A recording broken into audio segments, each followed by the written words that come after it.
Hello and welcome to DCP SideQuest, the show where we talk about other stuff. Anything goes. Anything goes.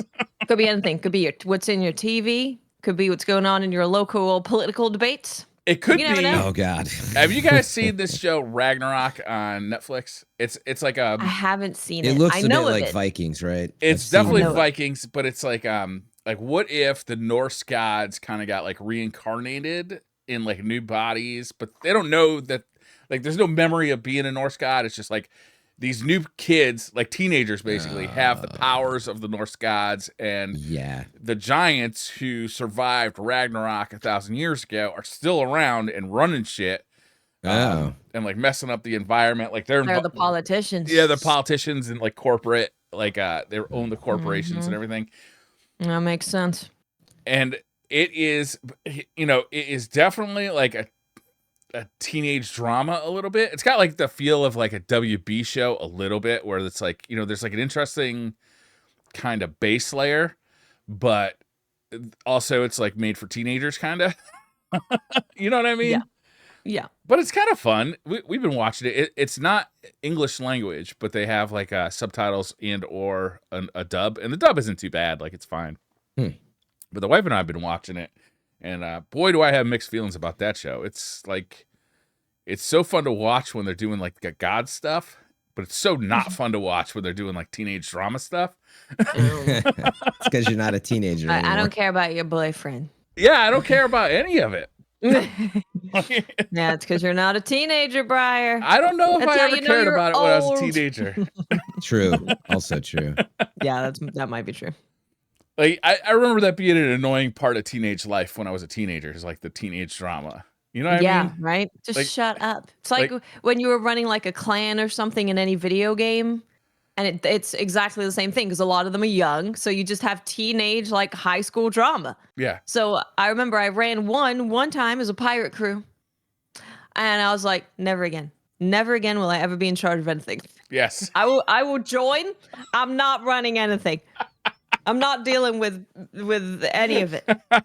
Yeah, running stuff Emily sucks. said that I was bad at the game, and now I'm upset, and you need to talk to Emily. No, you need to No. talk to Emily. You're the one with the problem. I don't care. Oh, it was bad. Everybody's Let's always just- trying to let's make just- my problems your problems, your problems Let's my just problems. talk about our teenage drama. Also. Yeah. Let's talk about our Go teenage back. drama. That sounds great. That's what therapy's for. Haven't done it yet. It's gonna be a tough first session. got a lot of stuff to go Got over. a lot of stuff pent up. Do you ever like lay awake in bed and not be able to sleep because like you insulted somebody when you were like in 5th grade, and you're like, damn, that was fucked up. I wish I hadn't done that. Does that ever happen to not you? that. No? No. But I assume, like all people, every once in a while you have the weird school dream where you like didn't Oh, yeah. finish your classes or you didn't, finish your homework or whatever.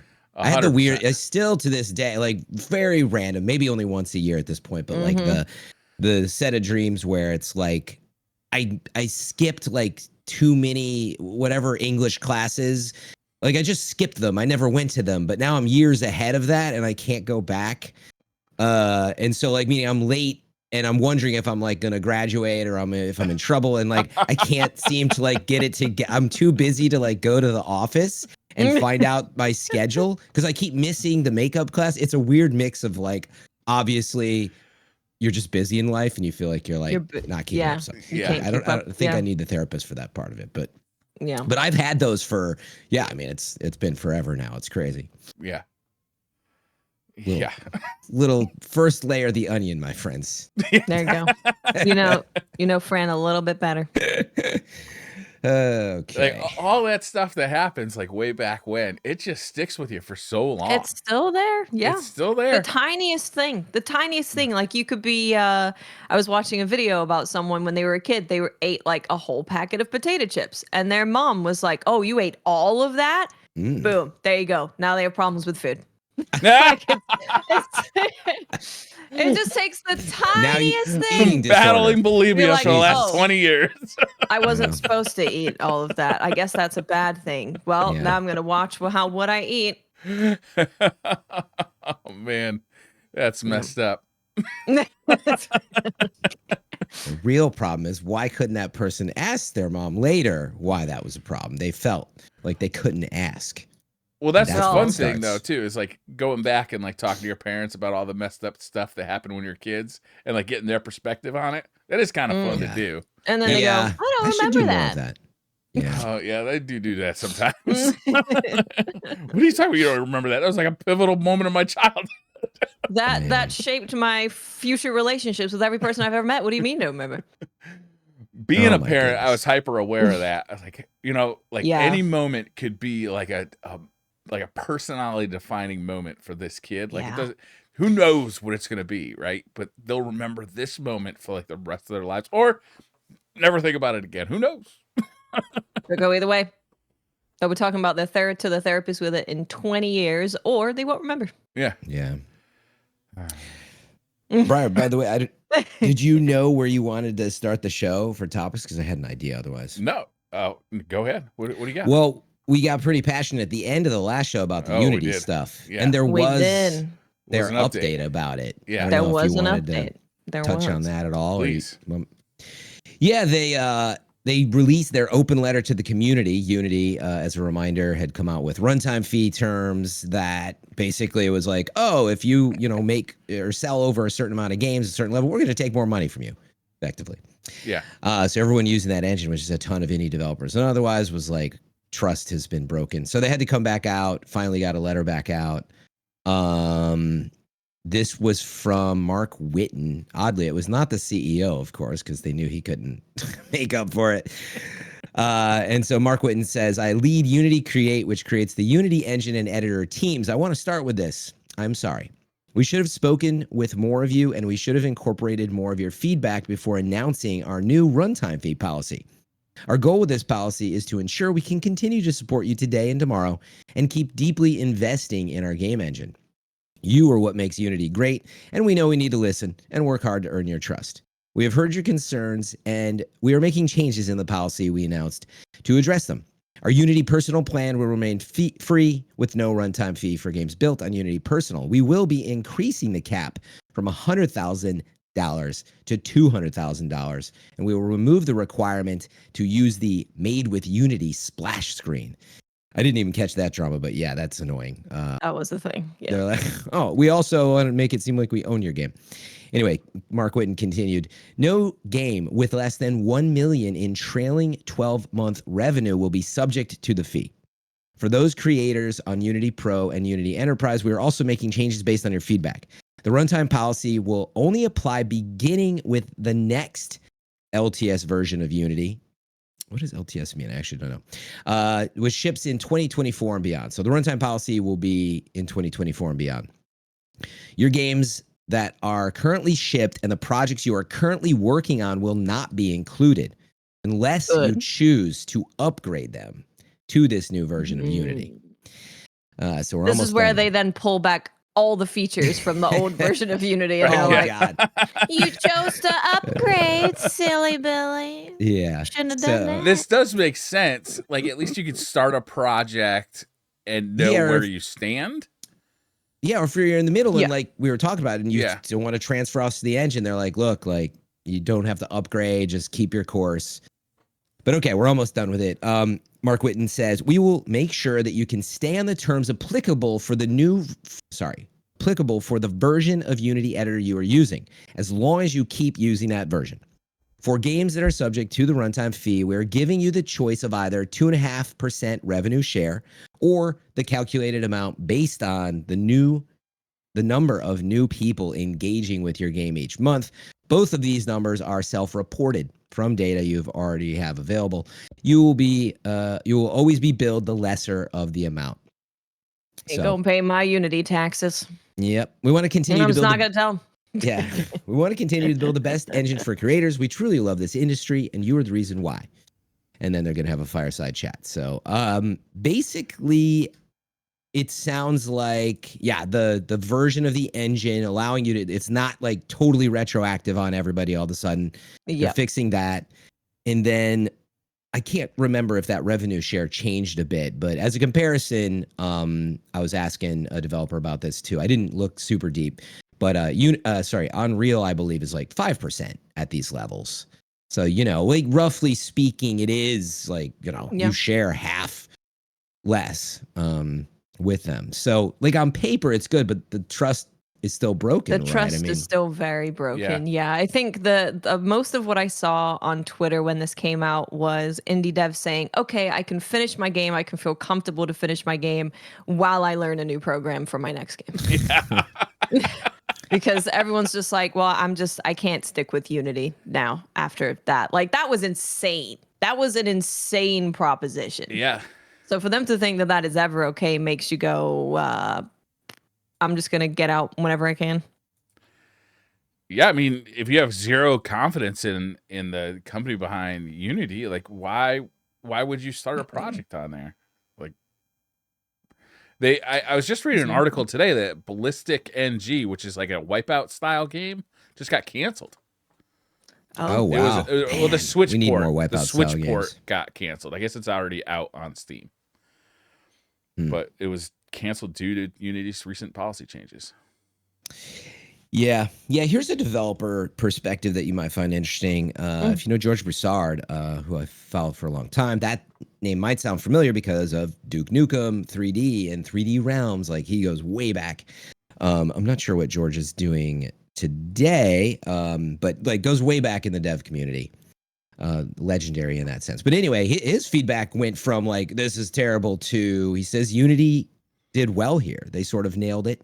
This is more of a walk back than anyone could expected. They removed the retroactive nature, not install based. So there, you don't have to do it based on installs. It kicks in on 2024 version. And so he likes all the stuff, basically, is what he says. He says this will only impact really successful games that choose to be on the very latest version.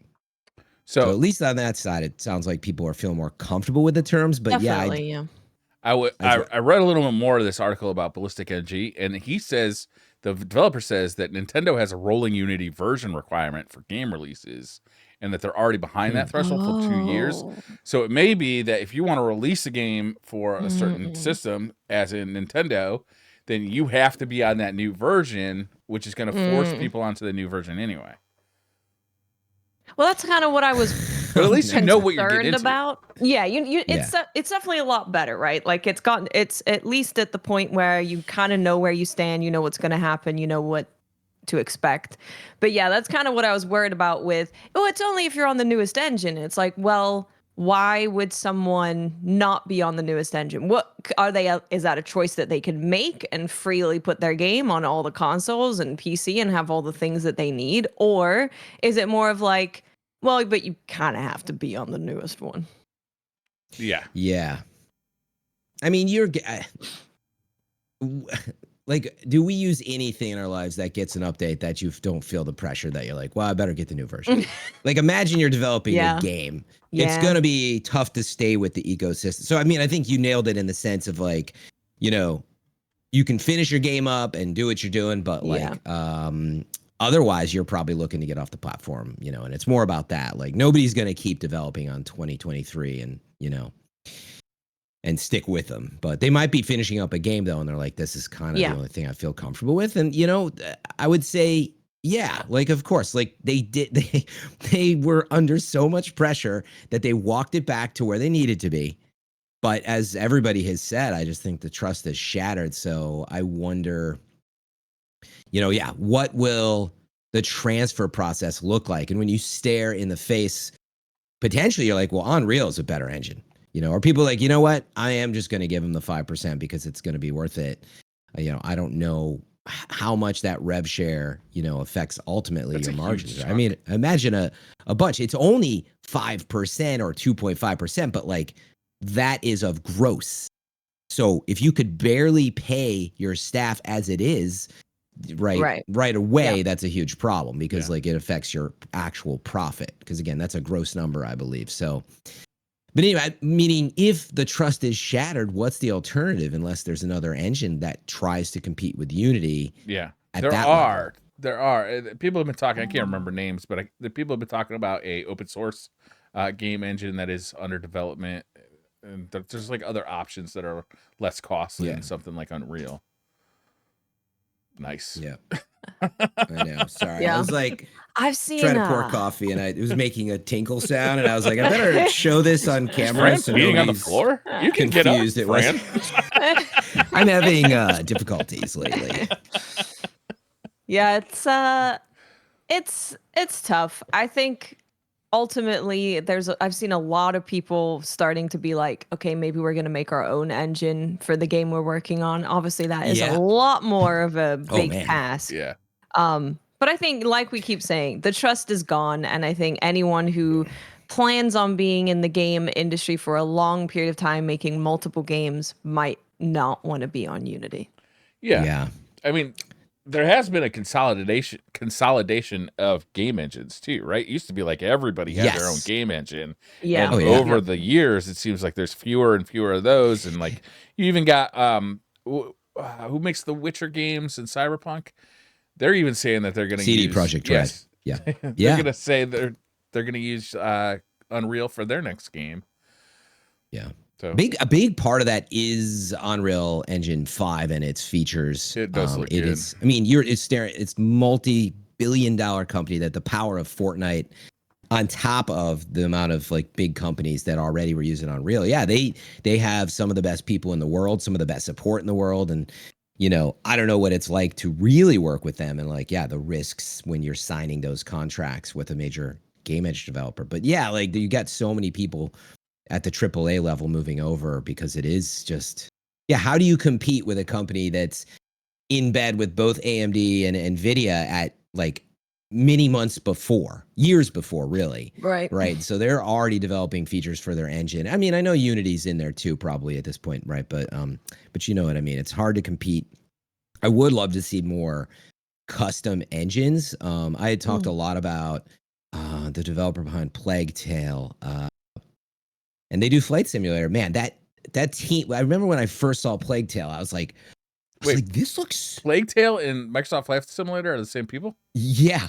It starts with an A. Now you can see the connection, Asobo, right? Or you can see the connection. Asobo Studio. Asobo Studio. Pretty sure they're still using their engine technology. But the point is, when I first played Plague Tale, I was like, this game looks so pretty. The art was pretty, but I was like, what's interesting about engines is they have a sort of a render quality to them that you can, it's getting a little harder, but you can always, Unreal is very shiny, for example. And it is very shiny. But I was like, man, something about this is so cool. I'm like, is this Unreal? You know, and I just sensed something, and I looked, I was like, it's their custom engine. I'm like, that's rad.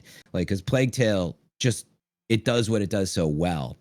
But anyway, when you see developers able to push their own stuff, it's exciting. I mean, Frostbite, you've got the Division, Snowdrop. The RE engine. Lord, that RE thing's engine. magic. Yeah, that thing. It's ridiculous. So, I mean, it's super expensive. And the problem is when you spin off and you're, oh, let's start a new project. It's like, okay, nobody has experience in that engine unless they've been developing on it. Whereas Unreal and Unity and so on, that's the benefit. You could be coming from another company and it's like, do you have Unreal experience? Great, because that's what we're on. So, yeah, it's probably going to stick in that vein, but obviously I love seeing, RE Engine's a great example. Like, it has transformed Capcom, I think. Yeah. Yeah. Right? You know, the leadership, obviously a big part of that, but man, the team all working on the same tool set that's like really strong. And the gamers just being like, everything looks incredible, you know, so. Right. And it seems to be so flexible. They can put any kind of game into it. They can build any kind of game with it. Wasn't there problems with the Frostbite engine where they're just trying to like shoehorn every game into that engine, and it just was like really kind of making some weird games? I can't remember any examples now. It's been so long. Yeah, no, you're right. Everything. I mean, both Ubisoft and EA were doing that, and the problem is that you'd hear, like, again, it's the support. You know, you've got engineers like working late, and it's like, we're having this problem with the engine. So, again, company like Unreal, 24 and Unity, I assume 24/7. But when you have a company like that, it's like, who's available to help you with your problem? Oh yeah, Anthem. Anthem is an example there, right? Anthem was put on Frostbite and BioWare, and like there are a lot of reports where like that's also what made this incredibly difficult. It did look good. Yeah. It's just they needed more time. I mean, as Anthem, we went back, I think, and found out they only had, it's funny to say they only had like about 3 years or something for a brand new IP, and like, starting anew, and you could just tell they needed years. I hope they get longer for Anthem 2, because I'm really looking forward to that. Man, I'm still holding out hope someday. The Javs, as I called them, man, I loved the feeling of flying around. That guy was badass. It was cool. Some parts of it were really cool. Yeah, it has one thing, and if you just take it and you duplicate it, it's a strike. It's a Destiny strike. It's the Hive Tyrant, big huge spider with a crit spot on its back, and it was awesome. And then like there weren't too many of those, and everything else was just like fighting little ants on the ground. Yeah.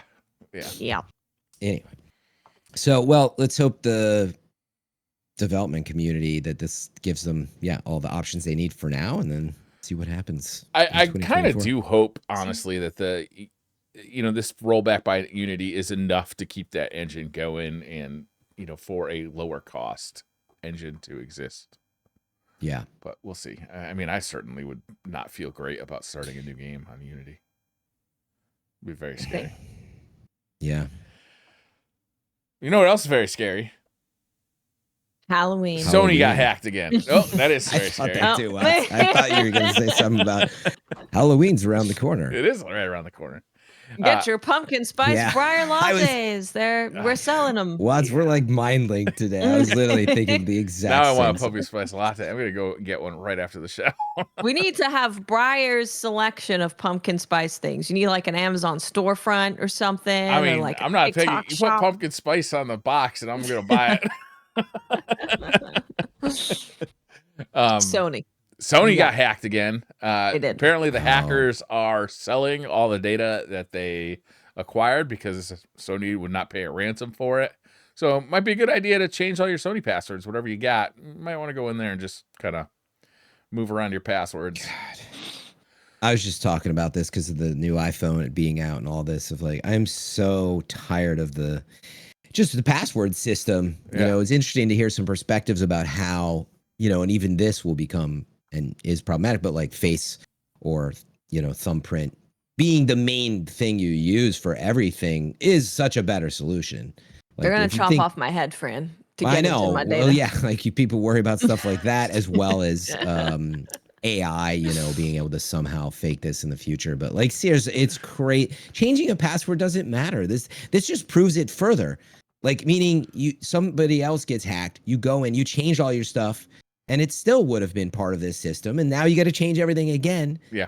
It's an endless cycle. I mean, you should absolutely change your passwords, and browsers and phones are good about, they'll tell you all the stuff that's been breached recently that you should go through. But it's exhausting. If you ever look through that list and you have never seen it before, it is a nightmare. Just accept that, you're screwed. Good luck. No, I don't want to accept that. I don't want to accept that. I do not. Too late, I will work. Brian. I will work to try.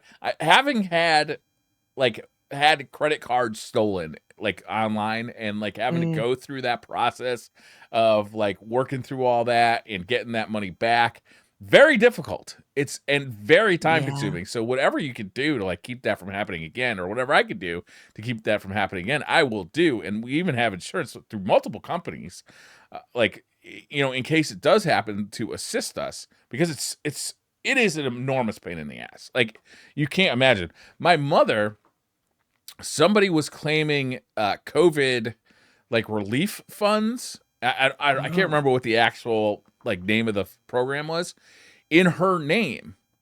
And then the government contacted her and said, you have claimed fraudulent like COVID relief funds, and you owe us money, plus like we might take you to court about this. And she's like, what are you even talking about? Like, Jesus Christ. Yeah, so it's like all of this stuff, all these people, like all of it is awful, and it's all very difficult. If it happens to you, it's all very difficult to get through, very time consuming. So like, change your passwords. Now it's not even safe to use those like password programs. Like, 1Password got hacked. Wasn't that like a couple months ago? It's like, did it? Wow. Yeah. Like, oh, great. Now they got all your passwords. Yeah. I Got was every thinking about it too password. because of the Las Vegas MGM hack. It's like, and, well, what should I do? Should I write it in a massive notebook that I hide in a safe under my bed? That's what I do, Watts. I have It's probably the best thing to do. Yeah. I write in With all pencil your- so only I way can to be erase sure. the passwords and write new ones when I do new ones. keep it with all of your NFT passwords. Yeah. That's Under right. the bed. Next to your Bitcoin Write them hard down drive. when you sell them later. I don't know. Like I feel like people are doing that. So like just giving up. Like what am I supposed to do? Like no, we have to fight this. Like we can't just let them win. You right. Not gonna do it. I'm just pretending I will. No, yeah, it's brutal.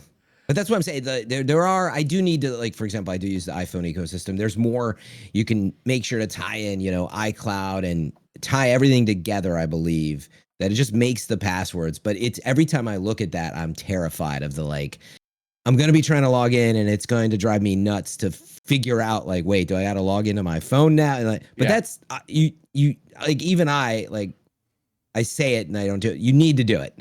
Because it's gotten to that point that you're risking way too much to not take care of this stuff. So yeah, and good reminder.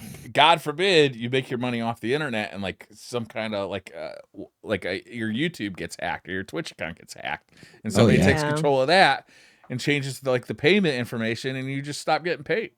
Yeah, or they could just get you banned. Or they could get you banned. Yeah. Mm-hmm. Like good luck getting through to Google about that. They don't care. Exactly. Yeah.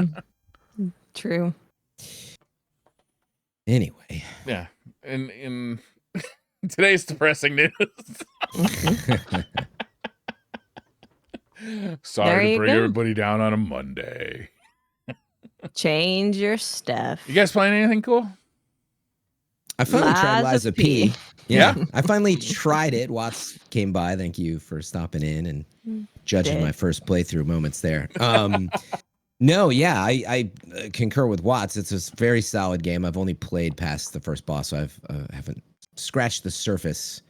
But yeah, I guess there's a lot of people talk about it. Everybody's got their, it's Bloodborne, and I'm still waiting for Bloodborne when it's actually 60 and not a modded version. But I've played Demon Souls and Sekiro and all that. To me, it feels very Dark Souls, Demon Souls-y at the heart of it. But I get why people say things like Sekiro with some of the pairing and the arm upgrades but I think it feels very honestly most recently playing the Demon Souls remake. I think depending how you played it with what weapon feels like it was modeled a lot after that.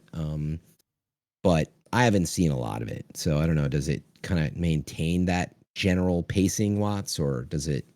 I think as the longer you play, the more you realize that it's just lies of P. Like you can, because it starts off and you're like, oh, clearly they want you to parry, especially in the demo when the dodge was worse than it is now. They went and changed the dodge to be better early on.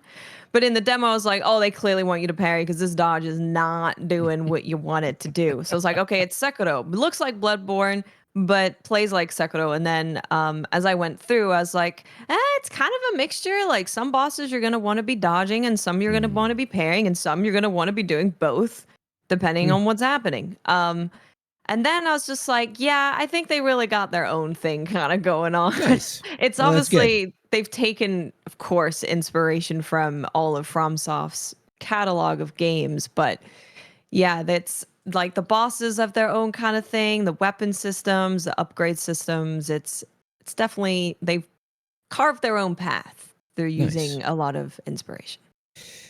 Yeah, if there wasn't so much to play right now, I'd be playing it. I'm trying to finish Starfield, and then now Cyberpunk is out today, and I'm going to dive in. So I'm basically screwed on that. But I know we've talked about Starfield a lot on the show, but I would also add, I've played so much of it, over 80 hours.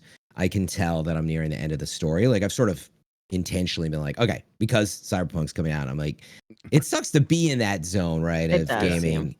Part of that is being a content creator, being a streamer, and like you got to move on to what people want to watch. But I started to feel it in the game too, and so I do.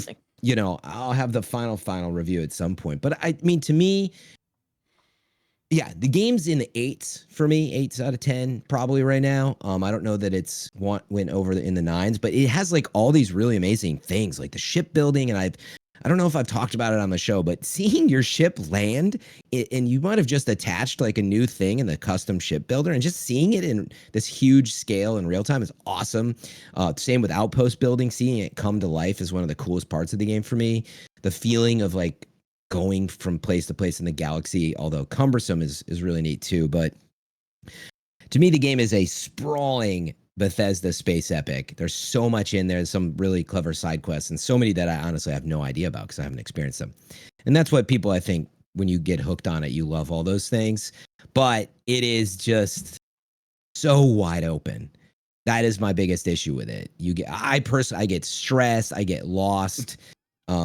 Systems are confusing. The menus sort of change that people have talked about. Literally, like, buttons are only available during certain entry points into the menu, and like it's got so many systems, and they don't do anything to bring you into that. It's literally like, here you go, and that's I guess still their approach. And then it's got some like outdated tech, quite honestly. It's not like annoying. I mean, I think ultimately the game has some really beautiful vistas and moments, but anyway, all that mixed together, it's a lot of what we talked about. But I really like the game. It's just as I've been putting it, if you play Starfield to beat it, I don't know that you're gonna like it. That's not what it's not. I'm gonna hop on the main quest and check this out. I personally, even though I didn't do that, I just get the sense that like you're not gonna like it. Those are the people that get 6 hours in, 10, and they're like, I'm bored, it's not for me. And I'm like, that's because you're not like going to live in this world and like just sort of see what happens. I mean, there's no right way. I don't want to shame, never say that, because there are some people that did that and maybe really enjoyed it. But yeah, I feel like anybody that has the RPG, it's literally like I did a side quest where they basically wanted me to cook drugs, and it just surprised me that all of a sudden, yeah, right. It was Breaking Bad.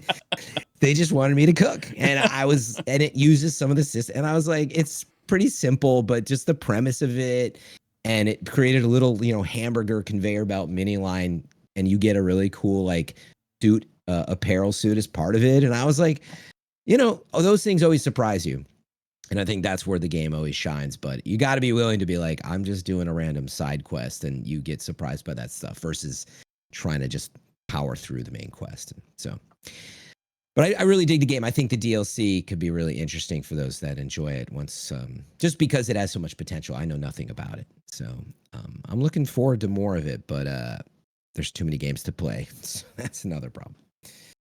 Speaking actually of DLC, Lies of P actually put out over the weekend that they're going to be looking into putting out a content map, which is very exciting, because when they launched this game, obviously, like, this is their second game ever. This is their first time they've ever made this kind of game.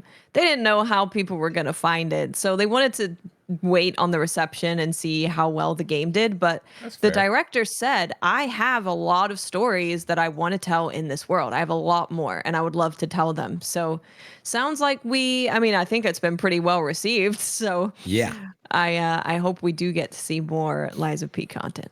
Yeah, it seems like it's money in the bank. And it's more, Souls-like and maybe Lies of P-like games in the future are better for all of us, because otherwise we're waiting too long for From Software to get their stuff done. Not that they shouldn't take the amount of time that they take, because Elden Ring was worth the wait. Yeah. Yeah. They also put out DLC? The Elden Ring DLC. They acknowledged its existence. Did they acknowledged its existence? Oh yeah, they already did. Well, they announced Shadow of the Erd Tree or whatever a while ago. Well, yeah, but I mean recently.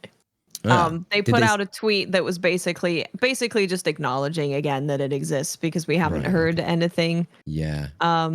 Recently. Well, is there a date on it or estimated time? No, we have no. There's absolutely nothing. What's the longest time it's been between DLC, like between the game's release and a DLC for a game? You mean for From Software? No, for any game. Like, what's the longest? Oh, God.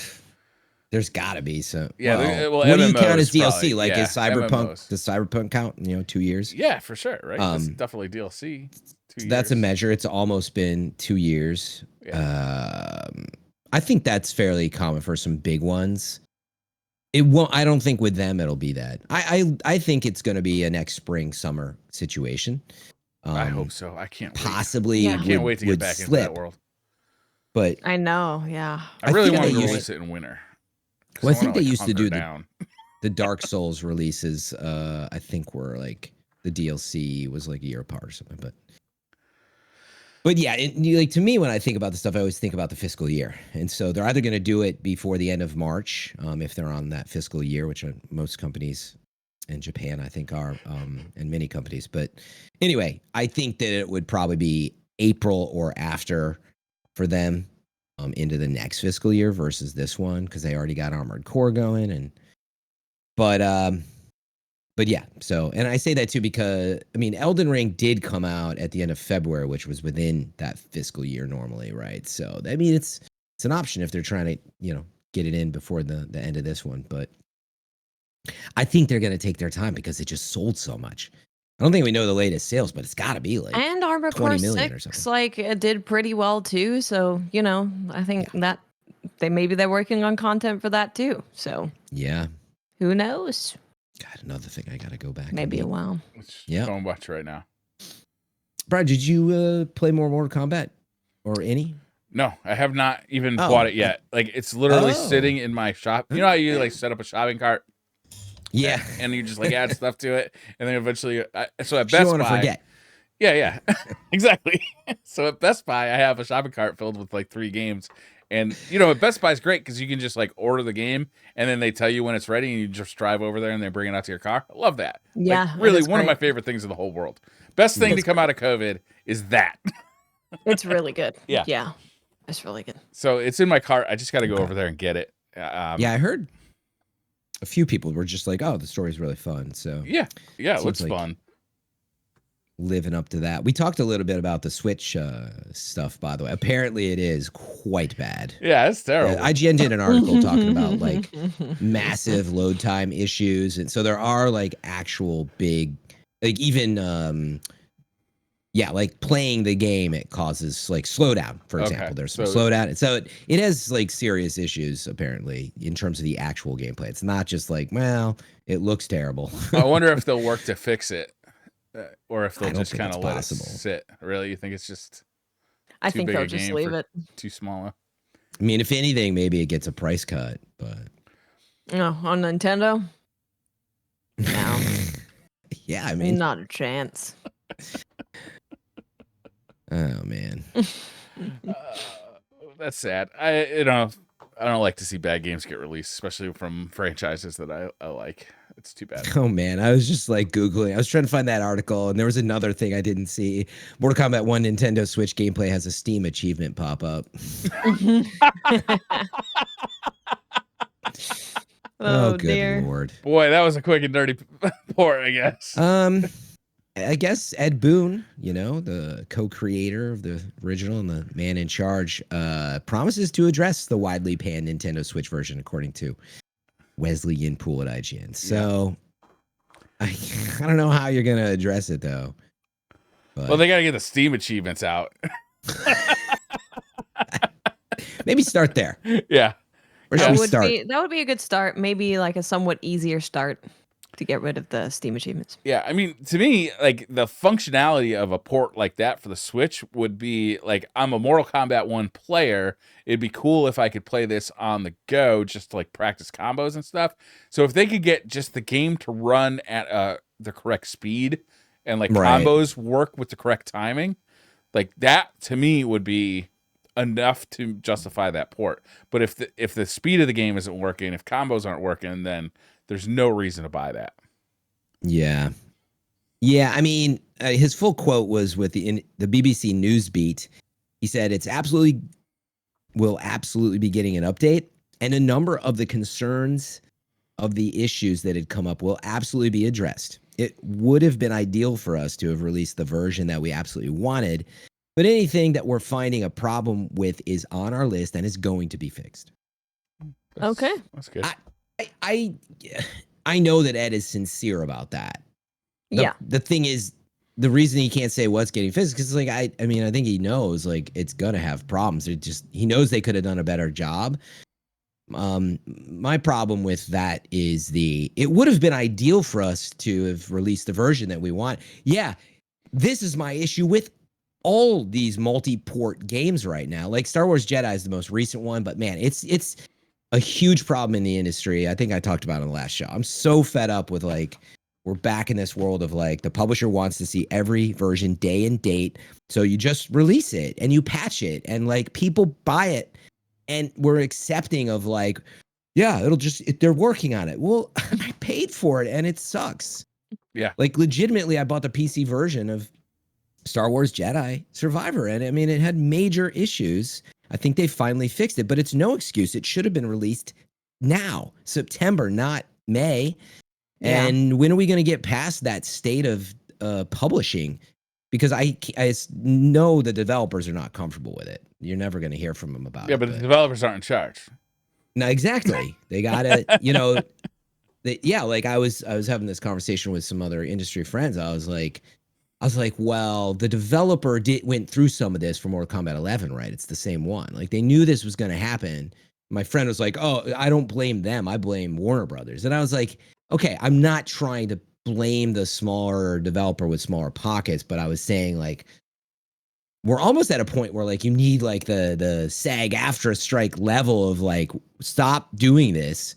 But how do you get there? Because nobody would work with companies that are speaking up about this probably.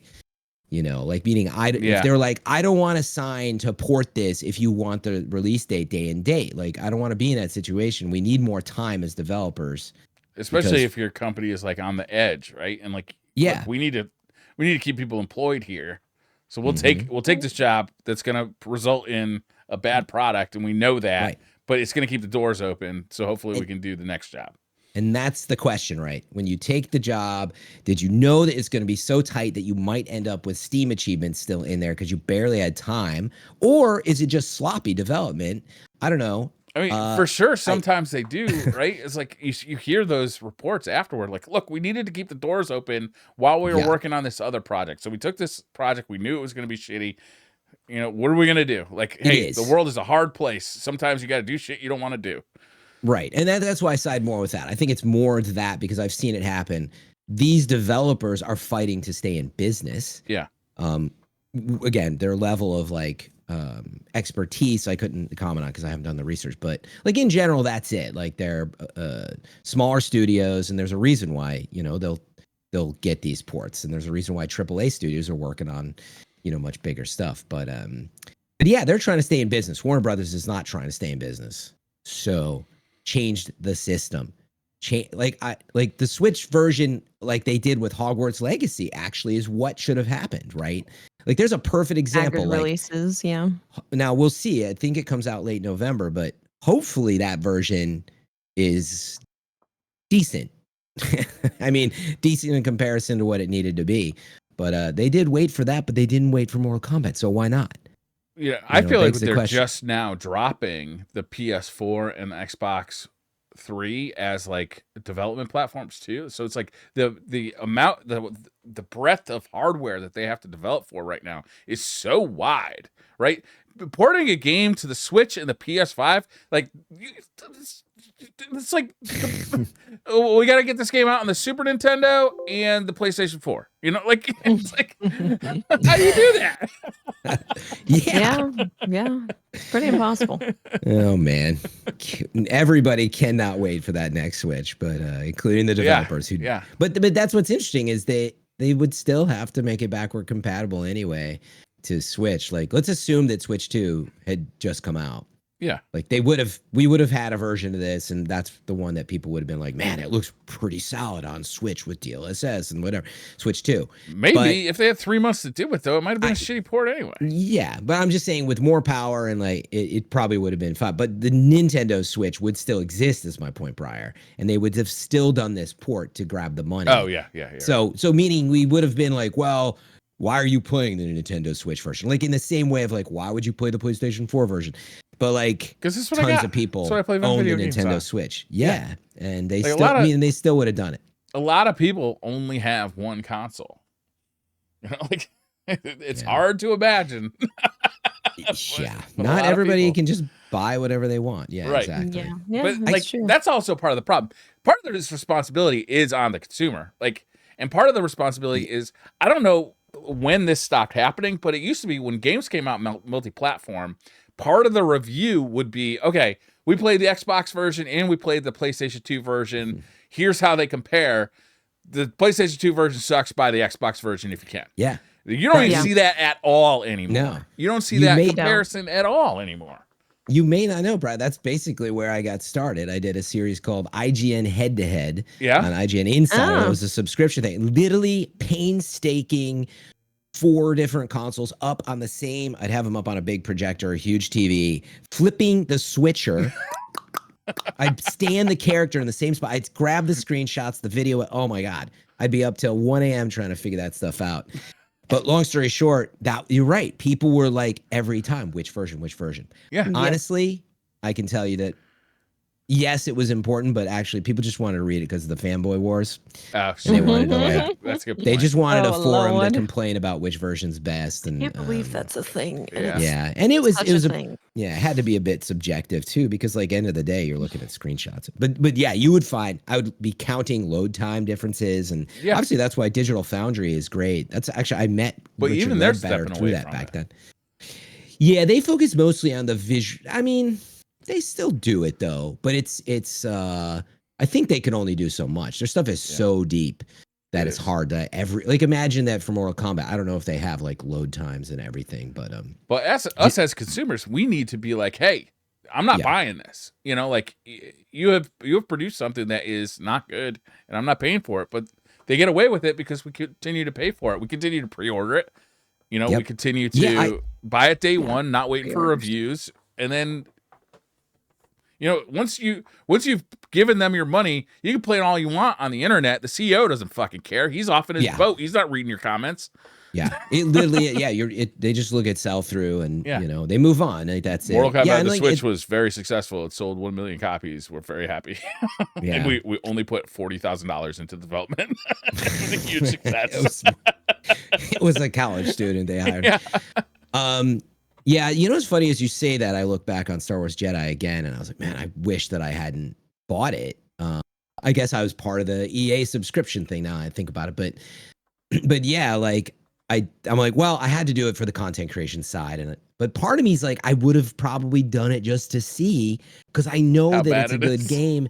Well, no, I know that it's a good game, and it will get fixed, and I will play it eventually. But that to your point is really important to not do that.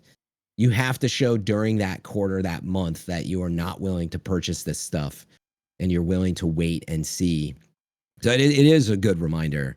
But that, like, feeling like that, like it's a lot like trying to like be like the salmon swimming up the stream, right? It just feels like it's just a deluge is coming down, and you're yeah, and it's confusing. And I bring it up because I bought it on PC or owned it on PC, and like that's even harder because you're like, well, my system's pretty good, it'll be fine. And then you're like, no, this basically it had like all this micro stutter, load, texture stuttering, and huge issues. Yeah, which is shocking for a AAA Star Wars game to have across so many different consoles and stuff. And anyway.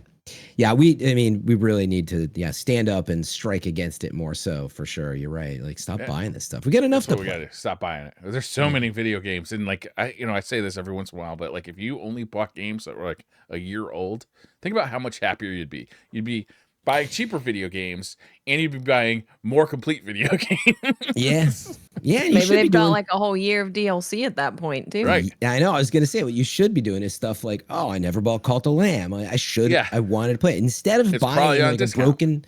Yeah, instead of buying a broken version of Mortal Kombat 1 because you're excited like everybody else, you should have a list of stuff that you're like, nope, not doing that because people said that it's not that good right now, tech-wise or whatever. Yeah. So I'm going to go buy this huge list. There's so many games that I guarantee that you missed out on that you should go back and buy instead. Just go back in the playlist of our podcast. 1 year. Just listen to a podcast once a week. Be a year behind. Yeah. Be a year behind and be like, get all excited about the newest releases from 1 year ago. It is so relevant though, of like, as we're talking about, I was thinking about Cyberpunk too, of like, we literally have witnessed a AAA early access effectively that you paid the $60, $70 for. You tested. People were like, this is broken, but some people were like, I really like the game because at the heart of it, it's great. But like huge problems across the board, but still tens of millions. You funded the ability and confidence of them to go 2 years to fix it, which they've been doing since. We've now arrived that it's fixed. The early access period is over, and they have new content for it as well, the DLC. And like, I think it's all like in good shape. But the point is, it took 2 years. That's the shame of it. That's the time, Fran. That's the time it needed. If you really like a game and you want it to get fixed, you better give them the money. Otherwise, they're just going to drop it like Anthem. Yeah, no. And that is a longer point to make. I know we got the show's ending soon here, but I would say there's no good solution for this because of AAA development. But I'm like, I would happily pay early access for stuff at AAA projects. Like, I got to give them in early access right now. It doesn't float yet. But I promise I got some upgrades coming in the future. I'm pretty sure within the next couple of updates, we'll be able to get this canoe to hold water. Yeah. My point was I would have happily paid, whether maybe it's $30 and I paid 2 years ago $30 for Cyberpunk to start, and then a year later they were like on progress. I'm like, cool, I'll pay another 30, and like I'm behind that. And then with the full release, like you've already paid your early access fee, so you don't have to buy it anymore. It's done. I would love to see more of that to show. I think there's a community out there that when you believe in stuff like Anthem, you're down to support it. They'd be surprised. Right. But from a marketing side, to go out and how do you sell 10, 15 million copies like that? Like, yeah, I don't know. But I'd still believe there's something there because look at the early access stuff that's made it out the door. That's like crushed it from an indie side. Baldur's Gate. Baldur's Gate had it in the early access before it came out, and look at that game. Probably going to win Game of the Year. Yeah, I need to play that still. God, there's too many games. You know what I spent my week playing? Shut it all down. An Xbox 360 game called Espeluna 2. Played it all week. This is what happened. Briar is overwhelmed. He is defaulting to his natural state. I'm just going to play shit I already got. I already know how to play this one. You said Xbox 360. Yeah, it came out on the Switch. You're re-release of the Switch. So you're playing Xbox 2005 games? Interesting. God damn it. Interesting. How do you know the release date of Depends on which version. I looked it up. Okay. Should we wrap this one up? Yes. Thank you all for listening. We'll be back next week with more. I don't know, whatever this is. Cyberpunk DLC news. Cyberpunk, sure. Cyberpunk, yeah. I would have finished Lies of P, so I won't give any spoilers, but I can give my kind of thoughts of how it all wrapped up. Liar. I don't know what else is happening. Oh yeah, I'd be lying. She says cats love liars. Cats love liars. Yep. Is that just Watts canon or is that Lies of P canon? Lies of P canon. Oh, interesting. I feel like it's Watts canon too. Because your cats love you. They do love you. Interesting. Now I don't trust you anymore. Yeah, I lied. I will not be finished with Lies of P. I'll still be. All right. Bye-bye. Love you. Bye, guys. Bye.